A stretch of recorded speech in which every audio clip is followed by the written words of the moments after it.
માળિયાહાટીના નજીક બસ અને ટ્રક સામસામે અથડાતા ટ્રાફિક જામની સમસ્યા સર્જાઈ હતી। સદનસીબે કોઈ જાનહાનિ સર્જાઈ ન હતી।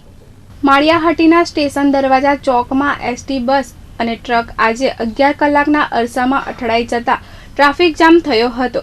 માંગરોળ ડેપોના બસને 11 કલાકે માળિયા બસ સ્ટેશનમાંથી નીકળી ટ્રાફિકથી ધમધમતા સ્ટેશન દરવાજા ચોક પહોંચી ત્યારે સામેથી આવતા સિમેન્ટથી ભરેલ ટ્રકને વળાંકમાં બસના પાછળના ભાગમાં ધડાકાભેર અથડાતા એસટી બસ પાછળની બારીના કાચ તૂટી ગયા હતા। સદનસીબે કોઈને ઈજા કે જાનહાનિ થઈ નથી। આ બાબતની જાણ માળિયાહાટીના પોલીસને થતાં ત્વરિત ઘટના સ્થળે પહોંચી વાહનોને ખસેડી ટ્રાફિકને ખુલ્લો કર્યો હતો। આવા બનાવો અવારનવાર ન બને તે માટે આ જગ્યાએ કાયમી ટ્રાફિક પોલીસ રહે તેવી લોકમાંગ ઉઠવા પામી હતી। લક્ષ્મણ દયાનર S24 ન્યૂઝ માળિયાહાટીના।